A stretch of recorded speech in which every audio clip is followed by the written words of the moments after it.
નમસ્કાર દર્શક મિત્રો, @ગુજરાતમાં આપનું સ્વાગત છે। ગુજરાતમાં 25 ઓક્ટોબરથી શરૂ થયેલો કમોસમી વરસાદ નવેમ્બરની 3જી તારીખે એટલે કે 10મા દિવસે પણ ચાલુ રહ્યો, જેના કારણે રાજ્યના ખેડૂતોના પાકને વ્યાપક નુકસાન પહોંચ્યું છે। આ નુકસાનના સમાચાર વચ્ચે પરિસ્થિતિનો તાગ મેળવવા માટે મુખ્યમંત્રી ભૂપેન્દ્ર પટેલે સોમવારે ગીર સોમનાથ અને જૂનાગઢ જિલ્લાના ગામોની મુલાકાત લીધી હતી। પાકોને વ્યાપક નુકસાનની ફરિયાદો અને ખેડૂતો દ્વારા ઝડપથી રાહત અને વળતર આપવાની માંગણીઓ વચ્ચે રાજ્ય સરકારે શનિવારે પાક નુકસાનના સર્વેની કામગીરીની પદ્ધતિમાં એક મહત્વનો ફેરફાર કરીને તેને ઝડપી બનાવવાનો નિર્ણય લીધો। સરકારના દબાયેલા નિર્ણય અનુસાર હવે ખેડૂતના ખેતરને એકમ ગણવાને બદલે આખા ગામને જ એકમ ગણીને સર્વે કરવાની સૂચના આપવામાં આવી છે। સોમવાર સુધીમાં રાજ્યના મોટાભાગના જિલ્લાઓમાં આ કામગીરી પૂર્ણ થઈ હોવાનું સરકારી અધિકારીઓએ જણાવ્યું હતું। લગભગ આખા રાજ્યમાં પડેલા કમોસમી વરસાદે ચોમાસુ સિઝનના મગફળી, કપાસ અને ડાંગર જેવા મુખ્ય પાકોને માઠી અસર પહોંચાડી હતી, જે પાકો કાપણી અને લણણી માટે તૈયાર હતા। શરૂઆતમાં ખેતીવાડી ખાતાના અધિકારીઓએ ગુરુવારથી કૃષિ પ્રગતિ પોર્ટલના માધ્યમથી પાક નુકસાનીનો ડિજિટલ સર્વે કરવાની પ્રક્રિયા શરૂ કરી હતી। આ પ્રક્રિયામાં દરેક ખેડૂતના ખેતરને એકમ ગણીને વિલેજ કોમ્પ્યુટર એન્ટ્રપ્રિન્યોર કે અન્ય ટેકનિકલ કર્મચારીઓ દ્વારા ખેતરે જઈને નુકસાન પામેલા પાકના ફોટા પાડીને પોર્ટલ પર અપલોડ કરવાના હતા। જો કે આ ડિજિટલ સર્વેનો કેટલાક ખેડૂતોએ વિરોધ કર્યો હતો અને ઝડપથી વળતર આપવાની માંગણી કરી હતી, જેના કારણે આ પ્રક્રિયામાં વિલંબ થવાની શક્યતા હતી। આ વિરોધના પગલે શનિવારે મુખ્યમંત્રીની અધ્યક્ષતામાં યોજાયેલી સિનિયર અધિકારીઓની બેઠકમાં સર્વેની પદ્ધતિ બદલવાનો નિર્ણય કરાયો। રાજ્ય સરકારે એક અખબારી યાદીમાં જણાવ્યું હતું કે રાજ્યમાં આ વર્ષે અસાધારણ સંજોગોમાં આ કમોસમી વરસાદ થયો છે, તેના પરિણામે ખેડૂતોના ઊભા પાકને વ્યાપક નુકસાન થયું છે। ત્યારે રાજ્ય સરકાર સંપૂર્ણ કિસાન હિતલક્ષી અભિગમથી ખેડૂતોની સહાયતા માટે પ્રતિબદ્ધ છે। સરકારે ભારપૂર્વક જણાવ્યું કે પાછલા 2 દાયકાઓથી વધુના સમયમાં આવો કમોસમી વરસાદ થયો નથી। તેવા સંજોગોમાં ખેડૂતોને ત્વરાએ મદદ કરવા માટે સમીક્ષા સર્વે કરીને ધરતીપુત્રોને ઉદારમત મદદ પૂરી પાડવા મુખ્યમંત્રી ભૂપેન્દ્ર પટેલના નેતૃત્વની રાજ્ય સરકાર પ્રતિબદ્ધ છે। યાદીમાં જણાવાયું હતું કે પાકને થયેલા નુકસાન અંગે અસરગ્રસ્ત વિસ્તારોમાં પંચકામ કરી જરૂરી કાર્યવાહી 3 દિવસમાં પૂરી થાય અને તેનો અહેવાલ રાજ્ય સરકારને તુરંત જ મોકલવાની સૂચના અપાઈ છે।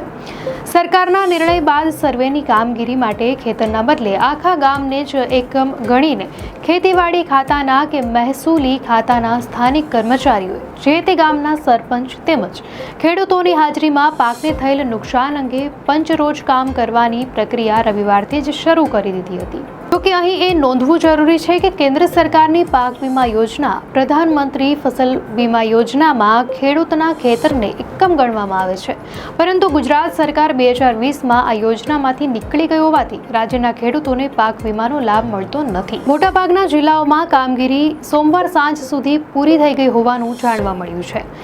ભાવનગર જિલ્લાના કલેક્ટર મનીષ કુમારના જણાવ્યા અનુસાર જિલ્લાના 699 ગામોમાંથી બધા જ ગામોમાં પ્રાથમિક સર્વે પૂરો કરી દેવાયો છે।